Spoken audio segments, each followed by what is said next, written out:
Santa Fe tuvo la oportunidad de proporcionarnos una enriquecedora entrevista acerca del escenario financiero que enmarca nuestro país.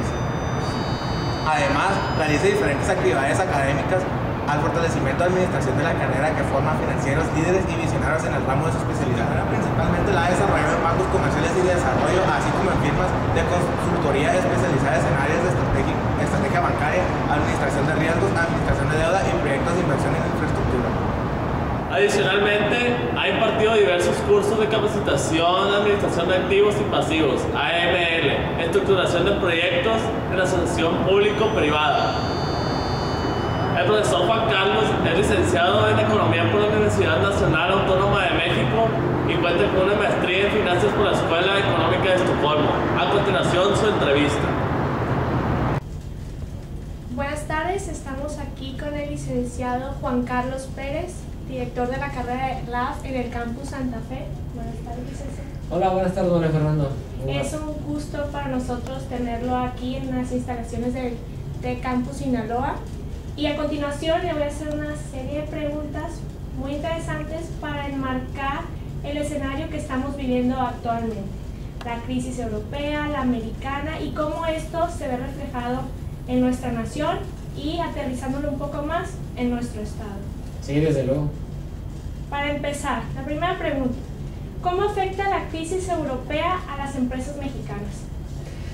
Esta es una pregunta muy interesante, María Fernanda, porque muchas veces escuchamos en las noticias que está sucediendo una crisis en Europa, que hay mucha crisis de confianza, que el mundo desarrollado actualmente está en problemas, lo que jamás hubiéramos pensado hace algunos años, donde los países precisamente ahora emergentes, antes tercermundistas, nunca imaginaron que iban a estar en una mejor posición unos años después. ¿Qué sucedió?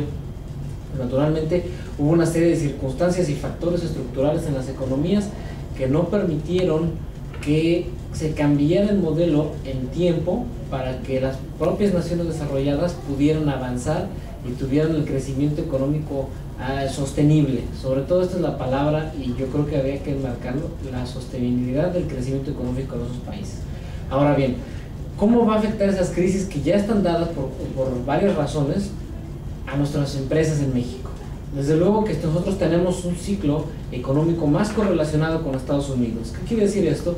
Que si Estados Unidos crece, México va a crecer en una proporción. Si Estados Unidos decrece o entra en un ciclo recesivo, también es México.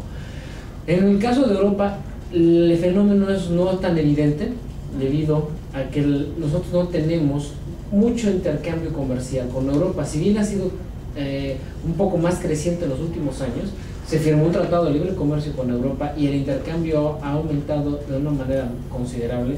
No es lo suficiente como para que nos llegue a afectar de una manera directa. Y tomando en cuenta ahorita que menciona la crisis americana, ¿esta cómo afecta a México y a sus empresas?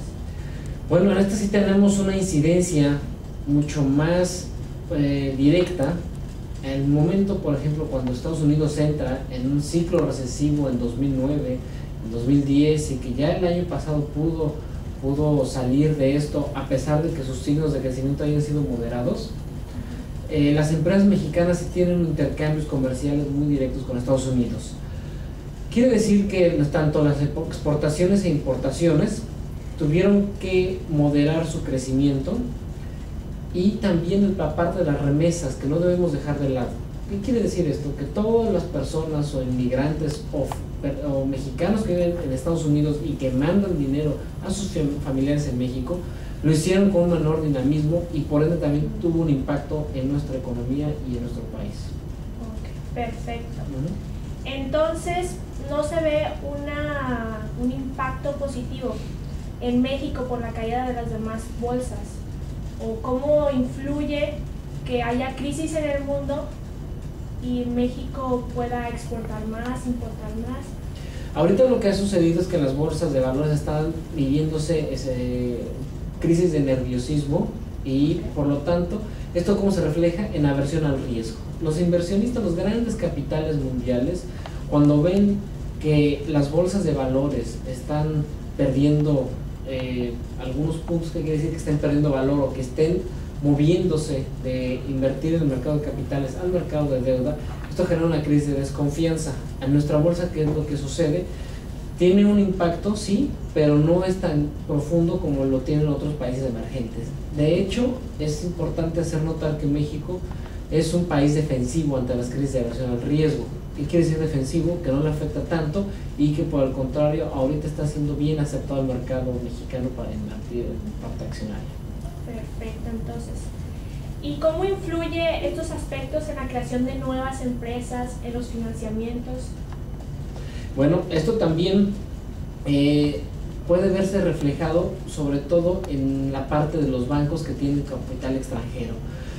Si nosotros nos ponemos a estudiar cuáles son los grandes bancos en México, el más grande es de capital español, el segundo es de capital norteamericano y el tercero también es de capital, bueno, hay otro, Santander, que también es de capital español, otro de capital inglés.